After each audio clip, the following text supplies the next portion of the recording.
ஞானானந்தமயம் தேவம் நன்மலஸ்படிகாகிருதியும் ஆதாரம் சர்வ வித்யாநாமஹேகிரியம் பாஸ்மகே. நமஸ்காரம். நேயர்கள் அனைவருக்கும் அஸ்ட்ரோ கேஎஸ்ஐயங்காரின் பணிவான நமஸ்காரங்கள். புது வசந்தம் டிவி நேயர்களுக்கு அஸ்ட்ரோ கேஎஸ்ஐயங்காரின் பணிவான நமஸ்காரங்கள். வார பலன் 5/2/2024 11/2/2024 வரை உண்டான வாரத்திற்கு ஒரு ராசிக்கும் என்ன பலன் அப்படின்றத பார்க்கலாம். முதல்ல இந்த வாரத்தினுடைய கோல்சாரம் என்ன, அதற்கு பிறகு இந்த வாரத்தில் வரக்கூடிய விசேஷ நாட்கள் என்ன அப்படின்றத பார்ப்போம். அதற்கு பிறகு இந்த வாரத்தில் எந்தெந்த ராசிக்காரர்களுக்கு சந்திராஷ்டம நாட்கள் அப்படின்றத பார்ப்போம். அதற்கு உண்டான எளிய பரிகாரங்களையும் பார்ப்போம். இந்த வாரத்தில் உண்டான கோல்சாரம் காலபுருஷ தத்துவத்தின் முதல் ராசியான மேஷ ராசியில் குரு பகவானும், கன்னியா ராசியில் கேது பகவானும், தனுசுல சுக்கிரனும் புதனும், செவ்வாய் பகவானும் சூரிய பகவானும் மகரத்தில், சனி பகவான் கும்பத்திலும், மீனத்தில் ராகு பகவானும் இருக்கா. இந்த வாரம் அதிவேகமாக செல்லக்கூடிய கிரகம்னு சொல்கிறேன் சந்திர பகவான் விருச்சிக ராசி ஜேஷ்டா நட்சத்திரம்னு சொல்லக்கூடிய கேட்ட நட்சத்திரத்திலிருந்து கும்பராசி பூரட்டாதி நட்சத்திரம் 2ஆம் பாதம் வரலும் போகிறார். இந்த வாரத்தில் பார்த்தேலையானால் வரக்கூடிய முக்கியமான நாட்கள் அப்படின்றது கிருஷ்ணபட்ச ஏகாதசி வருது. தை மாதத்தினுடைய கிருஷ்ணபட்ச ஏகாதசி அது 6ஆம் தேதி அன்னைக்கு. 7ஆம் தேதி அன்னைக்கு பார்த்தேன்னா பிரதோஷ காலம். ஏகாதசி வைணவர்களுக்கு ஒரு பெரிய ஏற்றத்தை கொடுக்கக்கூடிய நாள். அன்றைக்கி உபவாசம் இருந்து கிருஷ்ணருக்கு பூஜை பண்ணி சகஸ்ரநாமம்லாம் சொல்லி அந்த மாதிரியான விஷயங்கள் வைணவர்கள் பண்ணுவார்கள். அதற்கு அடுத்த நாள் பார்த்தேலையானால் துவாதசி பாரணை பண்ணுறது பெரிய விசேஷம். 7ஆம் தேதி அன்னைக்கு பிரதோஷ காலம். சாயந்தரம் 5:45 6:15 மணி வரலும் பார்த்தேலையானால் தீபாராதனை எல்லா சிவன் கோவிலையும் நடக்கும். பிரதோஷ காலத்தினுடைய தீபாராதனை மிகவும் முக்கியம். எல்லா விதமான தோஷங்களையும் போக்கக்கூடியது அப்படின்னு சொல்லக்கூடியது. பிரதோஷ காலத்தில் கார்த்தாலிருந்து விரதம் இருந்து சாயந்தரம் பிரதோஷத்தில் அந்த தீபாராதனை சேவிச்சுட்டு அதுக்கப்புறமா பிரதோஷத்தில் முடிஞ்சதுக்கப்புறம் அந்த கொடுக்கக்கூடிய அந்த கோவில்லேருந்து கொடுக்கக்கூடிய அந்த இதுக்களை சாப்பிட்டுட்டு அதுக்கப்புறம் தான் மிச்சத்தை சாப்பிடணும். அதாவது அவங்க கொடுக்கக்கூடிய விநியோகத்தை சாப்பிட்டுட்டு தான் சாப்பிடணும். அதற்கு பிறகு பார்த்தேலையானால் நீங்கள் இந்த பிரதோஷத்தில் எதை நினச்சி நீங்கள் பிரதோஷ விரதம் இருக்கீங்களோ அது நிச்சயமாக கைகூடும். பொதுவாகவே எல்லா விதமான கஷ்டங்களையும் போக்கும். குழந்தை பேர் ஏற்படக்கூடிய காலகட்டம். அதை தவிர திருமணத்திற்கும் பிரதோஷ விரதம் இருப்பாள். இந்த வாட்டி அது புதன்கிழமை வருது. இந்த வாரம் பார்த்தாலேயானால் 9ஆம் தேதி அன்றைக்கி 9/2/2024 அன்றைக்கி தை அமாவாசை, உத்தராயண புண்ணிய காலத்தின் முதல் அமாவாசை அப்படின்னு சொல்லக்கூடியது. தை மாதத்தில் வரக்கூடியது. தேவர்களின் பகல் பொழுதுன்னு சொல்லக்கூடிய விஷயமாகவும் இருக்கிறதுனால முதல் அமாவாசைன்றது சொல்கிறோம். தை அமாவாசை அப்படின்றது பித்ருக்களுக்கு செய்ய வேண்டிய கடமைகளை மிகவும் முக்கியமாக செய்ய வேண்டியது நல்லது. பொதுவாகவே தை அமாவாசை, ஆடி அமாவாசை, புரட்டாசி இதெல்லாம் ரொம்ப முக்கியமான அமாவாசைகளாக கருதப்படுகிறது. எல்லாருமே இந்துக்களாக பிறந்தவர்கள் எல்லாருமே அந்த மூதாதையர்களுக்கு செய்ய வேண்டிய கடமைகளை செய்யக்கூடிய காலங்களாக இந்த அமாவாசையை சொல்கிறாங்க. மகர மாதத்தில் வரக்கூடிய தை அமாவாசையில் பார்த்தால சூரியனும் சந்திரனும் மகரத்திலே இருக்கக்கூடிய காலகட்டமாக இருக்கும். பொதுவாகவே இந்த அமாவாசையை ஏன் முன்னோர்களுக்கு செய்ய வேண்டியதை செய்யணும்ன்றோன்னா அவர்களுடைய அடுத்த சந்ததியினர் ஜாதகத்தில் பார்த்தேன்னா முன்னோர்களுக்கு செய்யக்கூடியதை செய்யாமல் விட்டார்களே ஆனால் கண்டிப்பாக அவர்களுக்கு 5ஆம் இடமும் 9ஆம் இடமும் பாதிக்கப்பட்டிருக்கும். அதாவது லக்னத்திலிருந்து 5ஆம் இடமும் 9ஆம் இடமும் அடுத்த சந்ததியினருக்கு பாதிக்கப்பட்டிருக்கும். அதாவது பூர்வ புண்ணிய ஸ்தானம், அதை தவிர பாக்கியஸ்தானம்னு சொல்லக்கூடியது. அதனால் தடங்கள் அதிகமாக வரக்கூடிய வாய்ப்புகள் நிச்சயமாக உண்டு. எந்த ஒரு விஷயத்திலையும் தடங்கள் வரும். அந்த வீட்டில் சுபங்கள் இருக்காது. திருமணத்திற்கு தடை இருக்கும். அதை தவிர ஒரு ஜாப் கிடைக்கணும்னா அதில் தடை இருக்கும். படிக்கிறதுல தடை இருக்கும்.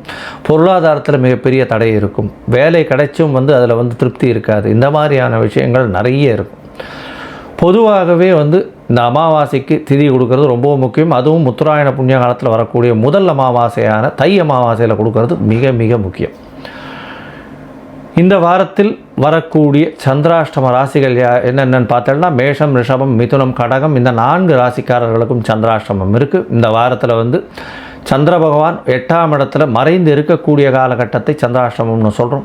சந்திர பகவான் மதிகாரகன் மறைந்து இருக்கக்கூடிய காலகட்டத்தில் மதி மயங்கக்கூடும், தவறான முடிவுகள் எடுக்கக்கூடும். அதனால் புதிய முயற்சிகள் வேண்டாம். வெளியூர் வெளிமாநில பிரயாணங்கள் வேண்டாம். ஒருவேளை நீங்கள் செய்ய வேண்டிய கட்டாயம் இருந்ததேயானால் சந்திர பகவானுக்கு உண்டான எளிய பரிகாரங்களை செஞ்சுட்டு பண்ணுங்க. எளிய பரிகாரம்னு சொல்கிறது இந்த வாட்டி ஏகாதசி துவாதசிலாம் வர்றதுனால அகத்திக்கீரை கட்டு வாங்கி அருகில் இருக்கக்கூடிய கோசாலையில் பசுமாட்டுக்கு கொடுங்க. உங்களுடைய சந்திராஷ்டமத்தின் தாக்கம் நிச்சயமாக குறையும். சரி, இப்போ மேஷம் முதல் மீனம் வரை 5/2/2024 11/2/2024 வரலாம் எப்படி இருக்குன்னு பார்ப்போம். அதுக்கு முன்னாடி என்னுடைய மொபைல் நம்பர் கீழே ஸ்க்ராலிங்கில் போயின்னு இருக்கோம். உங்களுக்கு அஸ்ட்ராலாஜிக்கல் கன்சல்ட் தேவைப்பட்டுச்சுன்னா எனக்கு ஃபோன் பண்ணுங்க, உங்களுக்கு அப்பாயின்மெண்ட் தரேன். உங்களுடைய date, time, place of birth நீங்கள் அனுப்பிச்சி வைங்க. என்னுடைய கட்டணம் என்ன அப்படின்றதையும் சொல்கிறேன். நீங்கள் அனுப்பிச்சி வச்சாலேயானால் இது முதல்ல சந்தி இருக்கா, அதாவது லக்ன சந்தி இருக்கா, ராசி சந்தி இருக்கா, நட்சத்திர சந்தி இருக்கா, பாத சந்தி இருக்கா, இதெல்லாத்தையும் பார்த்துட்டு இன்றைய கோல்சாரம் எப்படி இருக்குன்னு பார்த்துட்டு உங்களுடைய தசா புக்தி அந்தரம் சூக்ஷ்மம் இதெல்லாம் எப்படி இருக்குன்னு பார்த்துட்டு உங்களுக்கு உண்டான பிரச்சனைகள் என்னன்றதையும் பார்த்துட்டு எளிய பரிகாரங்கள் என்ன செய்யணும் அப்படின்றதையும் நான் சொல்கிறேன். சரி, இப்போ மேஷம் முதல் மீனம் வரை ஒரு ராசியாக 5/2/2024 11/2/2024 வரை உண்டான பலன்களை பார்க்கலாம். மகரம், உத்திராடம், திருவோணம், அவிட்டம் இந்த 3 நட்சத்திரம் 9 பாதங்களை கொண்ட ராசி. ராசியின் அதிபதி அப்படின்னு சொல்லக்கூடியவர் சனி பகவான். ராசிக்கு 2ஆம் இடத்துல இருக்கார். உங்களுக்கு 7 சனி நடந்துட்டுருக்கு. இவ்வளோ நாளாக ஜென்ம சனியில் இருந்தவர் பாத சனியில் போனது பெரிய விசேஷம். 2ஆம் இடத்துல சனி பகவான் இருக்கிறதுனால குடும்பத்தில் சிறு சிறு சச்சரவுகள் வரக்கூடிய வாய்ப்புகள் உண்டு. இருந்தாலும் பணவரவிற்கு பஞ்சம் இருக்காது. பேச்சில் மிகுந்த கவனம் தேவை. எந்த ஒரு விஷயத்தையும் பேசும்போது ரொம்ப ஜாகிரதையாக இருக்கும். உங்களுடைய ராசியில் பார்த்தாலும் அஷ்டமாதிபதினு சொல்லக்கூடிய சூரிய பகவானும் புத பகவானும் செவ்வாய் பகவானும் இருக்கிறதுனால கொஞ்சம் வேகம் அதிகமாக இருக்கும். சூட்டின் மூலியமாக சிறு சிறு பிரச்சனைகள் வரக்கூடிய காலகட்டமாக இந்த வாரம் அமையிறது.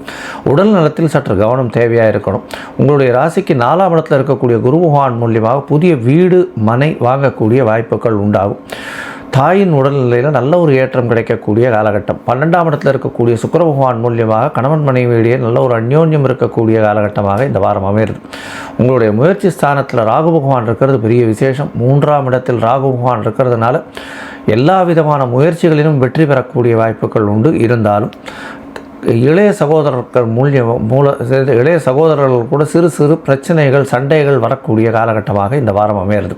இந்த வாரத்தில் பார்த்தீங்கன்னா உங்களுடைய ராசிக்கு சப்தமாதிபதி அப்படின்னு சொல்லக்கூடியவர் 11ஆம் இடத்துலேருந்து ஆரம்பிக்கிறார். அதாவது 5/2/2024 11/2/2024 வரை உண்டான வாரத்தில் 7ஆம் அதிபதியான சந்திர பகவான் அதிவேகமாக செல்லக்கூடிய சந்திர பகவான் உங்களுடைய ராசிக்கு 11ஆம் இடத்துல நீச்சம் பெற்று போயிருந்தாலும் அந்த ராசிக்கு அதிபதி அப்படின்னு சொல்ல வீடு கொடுத்தவின் அதிபதி அப்படின்னு சொல்லக்கூடிய செவ்வாய் பகவான் உச்சம் பெற்று உங்களுடைய ராசியிலே இருக்கிறது பெரிய விசேஷம். இதன் மூலியமாக 11ஆம் இடத்தில் சந்திரன் நீச்சம் பெற்று இருக்கிறது பெரிய ஏற்றத்தை கொடுக்கக்கூடிய காலகட்டம். உங்களுக்கு பார்ட்னர்ஷிப் தொழிலில் பெரிய ஏற்றம் கிடைக்கக்கூடிய காலகட்டம். நட்பு வட்டாரங்களில் நல்ல ஒரு ஏற்றம் கிடைக்கும். அதை தவிர உங்களுடைய எதிர்பாலினத்தவர் மூலியமாக நல்ல ஒரு அண்டர்ஸ்டாண்டிங் ப்ராப்பர் ஒர்க்கிங் எல்லாமே நல்லபடியாக இருக்கக்கூடிய காலகட்டம். பணவரவிற்கு பஞ்சம் இருக்காது. பார்ட்னர்ஷிப் பிஸ்னஸில் பெரிய முதலீடுகளை இன்வெஸ்ட் பண்ணி நல்ல ஒரு ஏற்றம் கிடைக்கக்கூடிய காலகட்டமாக இந்த வாரம் 6ஆம் தேதி காலத்தால் ஒரு 3:30 மணி வரலாம் அமையிறது. அதற்கு பிறகு உங்களுடைய ராசிக்கு 12ஆம் இடத்துல சுக்கிரனோட சந்திர பகவான் வரார். 12ஆம் இடத்துல வரும்பொழுது 7ஆம் அதிபதி 12ஆம் இடத்துல வரும்போது எதிர்பாலினத்தோடு நல்ல ஒரு ஏற்றம் இருக்கக்கூடிய காலகட்டம். பார்ட்னர்ஷிப்பில் நல்ல ஒரு ஏற்றம் இருக்கக்கூடிய காலகட்டமாக இருக்கும். வெளிநாடு செல்லக்கூடிய வாய்ப்புகள் உண்டாகும். இம்போர்ட் எக்ஸ்போர்ட் பிஸ்னஸ் பண்ணுறவங்க, அதை தவிர அயர்ன் அண்ட் ஸ்டீல் பிஸ்னஸ் பண்ணுறவங்க, மைனிங் பண்ணுறவங்க, ஆயில் விற்கிறவங்க, இந்த ஆயில் சீட்ஸ் இதெல்லாம் விற்கிறவங்களுக்கு பெரிய ஏற்றம் கிடைக்கக்கூடிய காலகட்டம். அதை தவிர இந்த சைக்கிள் ட்ரேடிங், 2 வீலர் ட்ரேடிங் இதெல்லாம் பண்ணுறவாளுக்கு பெரிய ஏற்றம் கிடைக்கக்கூடிய வாய்ப்புகள் மிகவும் அதிகமாக இருக்குது. குரூடு, பெட்ரோல், டீசல் இந்த மாதிரியான விற்கிறவங்களுக்கு பெரிய ஏற்றம் இருக்கும். உங்களுடைய ராசிக்கு 12ஆம் இடத்துல இருக்கக்கூடிய சுக்கிர பகவானோட சந்திர பகவான் சேர்ந்து இருக்கக்கூடிய காலகட்டம். கணவன் மனைவிக்குள்ள நல்ல ஒரு ஒற்றுமையும் ஏற்றமும் இருக்கக்கூடிய காலகட்டமாக இந்த வாரம் அமையிறது. உங்களுடைய ராசியிலேயே சந்திர பகவான் சப்தமாதிபதி இருக்கிறதுனால நண்பர்களோட ஒரு பெரிய ஏற்றம் கிடைக்கும். பார்ட்னர்ஸுக்கு ரொம்ப டாமினன்ஸ் இருக்கும். நீங்கள் நினைப்பதை விட உங்களுடைய பார்ட்னர் அதிவேகமாக நினைக்கக்கூடிய வாய்ப்புகள் உண்டு. பார்ட்னர்ஷிப் பிஸ்னஸில் இருக்கிறவா, தொழில் பண்ணுறவாளுக்கெல்லாம் பெரிய ஏற்றம் கிடைக்கக்கூடிய காலகட்டம், திடீர் ஜாக்பாட் அடிக்கக்கூடிய காலகட்டமாக இந்த வாரம் அமையிறது. இந்த வாரத்தில் பார்த்தோன்னா உங்களுடைய ராசிக்கு 2ஆம் இடத்துக்கு வேறு சந்திர பகவான் போகிறார். அது 10ஆம் தேதி மத்தியானம் ஒரு 11:30 மணியிலிருந்து 12ஆம் தேதி மத்தியானம் ஒரு 1:30 மணி வரலும் இருக்கார். இந்த காலகட்டத்தில் உங்களுடைய ராசிக்கு 2ஆம் இடத்துல சந்திர பகவான் இருக்கிறது. 7ஆம் அதிபதி, அதாவது சப்தமாதிபதி தனஸ்தானத்தில் போய் இருக்கிறதுனால இந்த வாரம் மொத்தமே பார்ட்னர்ஷிப் பிஸ்னஸில் இருக்கக்கூடிய எந்த மகர ராசிக்காரர்களுக்கும் பெரிய ஏற்றம் கிடைக்கக்கூடிய காலகட்டம். நீங்கள் அருகில் இருக்கக்கூடிய காலபைரவரை போய் வணங்கிட்டு வாங்க. ஏன்னா காலபைரவரை சனிக்கிழமை போய் வணங்கிட்டு வாங்க, நல்ல ஒரு ஏற்றம் இருக்கும். பொதுவாகவே திங்கட்கிழமை வணங்குறதும் சனிக்கிழமை வணங்குறதும் காலபைரவருக்கு ரொம்பவும் ஏற்றமான விஷயமாக சொல்லக்கூடியது. இந்த காலபைரவர் சனி பகவானுடைய குருநாதர் அப்படின்னு சொல்லக்கூடியவர். அதனால் சனி பகவானால் கொடுக்கக்கூடிய தொல்லைகள் காலபைரவர் மூலியமாக நீங்கக்கூடும் அப்படின்றத சொல்கிறேன். இந்த வாரம் பெரிய ஏற்றமும் மாற்றமும் இந்த காலபைரவரை வணங்குவதனால் உண்டாகும்.